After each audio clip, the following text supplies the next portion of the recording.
Como se inicia a escravidão no Brasil na empreita da colonização? Temos que ressaltar que no ano de 1534, o Brasil é dividido em capitanias hereditárias, fator ordenado por Dom João III na intenção de povoar a colônia. E as terras são divididas aos fidalgos pelo navegador Martim Afonso de Souza. Porém, o sistema de capitanias hereditárias não deu bons resultados, pois seus proprietários não conseguiram progredir e estimular a povoação da terra, além de não obter êxito em se defenderem dos ataques dos índios, que não aceitavam a escravidão, e dos corsários. Por isso, Dom João III resolve dotar o Brasil de uma administração centralizadora e nomeia Tomé de Souza como governo-geral da colônia. E assim, o rei providencia um regimento que pode ser tratado como a primeira Constituição brasileira. E parte então Tomé de Souza rumo ao Brasil, vindos de Portugal, juntamente com os primeiros jesuítas, isso para que sejam catequizados os índios mais dóceis, e os mais agressivos é efetuado um plano militar contra os silvícolas mais selvagens, que deveriam ser castigados com muito rigor e até escravizados. E por ordem do rei, fazem uma fortaleza na Baía de Todos os Santos, onde é fundada então a primeira capital do país. E se ministram, inclusive, a justiça, e com isso, no ano de 1549, a cidade de Salvador passa a ser a primeira capital do Brasil colônia.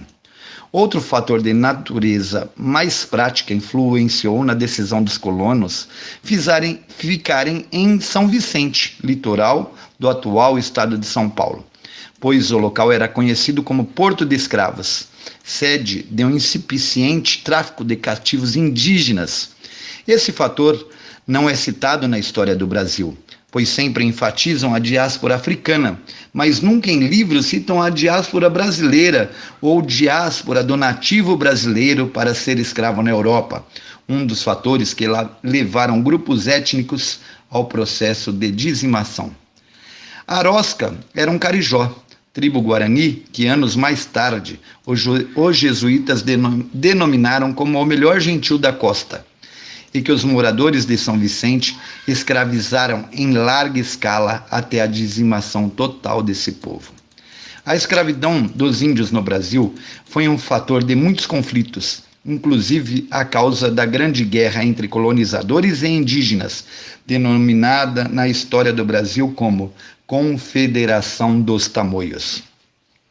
Citarei trecho dessa guerra para que entendam como era feita a escravidão dos índios e que eles não eram dóceis como alguns escritores escreveram. Eram selvagens, guerreiros e até antropófagos.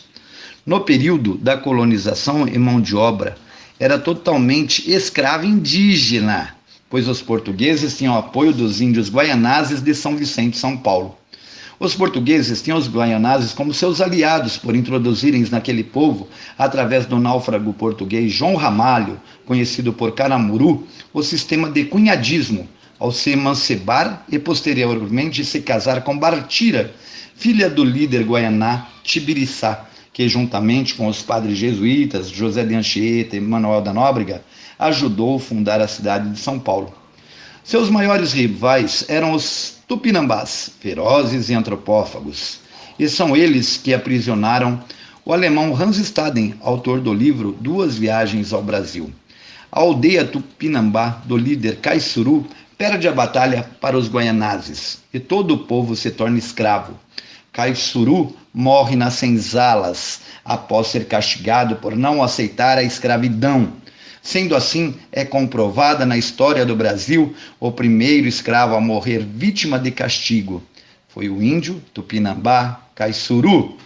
O seu filho, Aimberê, insufla a grande revolta e, através da luta, consegue libertar o seu povo escravizado.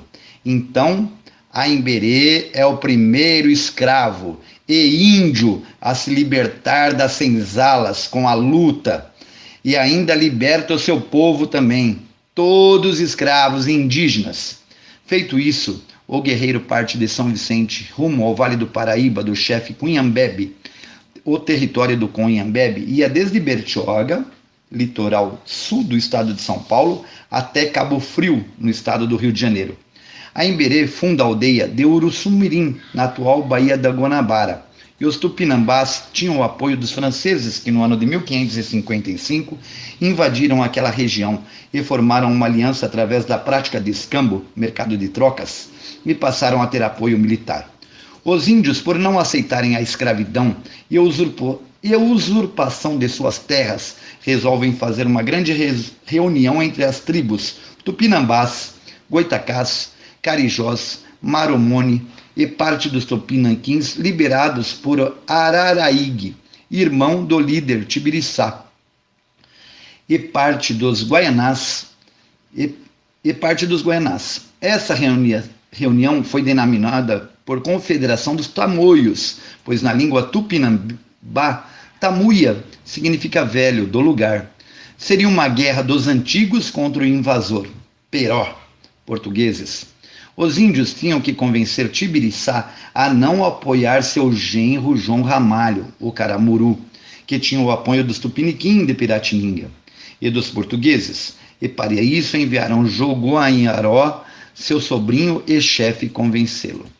Quando Jagoanharó localizou seu tio Tibiriçá na vila de São Paulo, contou o detalhe dos planos dos tamoios para atacar o colégio de Piratininga e São Vicente. Tibiriçá estava catequizado e não quis participar, fingindo aceitar o plano, e avisou os jesuítas que avisaram Caramuru, que prontamente fortificou a vila e pediu ajuda a Brás Cubas, que era governador da vila de São Vicente, que enviou mais colonos armados para se defenderem do iminente ataque. Quando Cunhambebe soube que Tibiriçá estava convertido ao cristianismo, desconfiou e decidiu atacar a vila de São Paulo, havendo uma sangrenta batalha. Jagoanharó morreu no ataque e os sobreviventes fugiram. Em São Vicente, os colonos conseguiram repetir o ataque tupinambá. Após sucessivos ataques dos tupinambás, foi preciso a intervenção dos padres jesuítas, e o padre Manuel da Nóbrega foi até Cabo Frio fazer um tratado de paz. Chegando no local, ficou sabendo que Cunhambebe havia falecido, e o seu filho, também de nome Cunhambebe, era o novo líder. O cacique aceita o tratado, e os cativos tupinambás foram libertados. No atual tratado, ficou decidido que os tupinambás não atacariam mais os colonos de São Vicente e ajudariam os portugueses em caso de guerra. Quando Portugal decidiu enviar uma expedição para expulsar os franceses, os tupinambás se aliam a seus velhos aliados. Os tupinambás agora eram chamados pelos portugueses de tamoios, porém as tropas portuguesas estavam reforçadas e os franceses acabam sendo expulsos do Brasil. E os portugueses então apelam para o uso de armas biológicas, espalhando vestes de vítimas da epidemia de varíola que havia assolado a Europa. E os índios se vestem com as roupas contaminadas e ficam doentes. Com isso, os lusitanos atacam sem piedade, matando muitos e escravizando os demais. A última batalha ocorreu na região de Cabo Frio e o chefe Imbérê acabou morto. A resistência seria mantida, mas a varíola acabou matando também o líder Cunhambebe. E no ano de 1567, a epidemia de varíola vitimou todas as aldeias litorâneas, acabando com a guerra que já durava anos. A resistência indígena contra a escravidão ocorreu em várias partes do Brasil durante os séculos XVI e XVII. Porém, as doenças trazidas pelos europeus dizimaram mais de 90% dos nativos brasileiros ainda no primeiro século de colonização. Partindo dessa narrativa, fica claro que os índios lutaram ferozmente contra a escravidão, porém não tiveram muito êxito. Com isso, os colonizadores resolveram intensificar a empreita da escravidão, período que se inicia o processo da diáspora africana, e os escravos vindo da África, para ser diferenciado do escravo índio, negro da terra, é denominado de negro crioulo. Então, os escravos africanos são colocados juntos com os indígenas nas senzalas.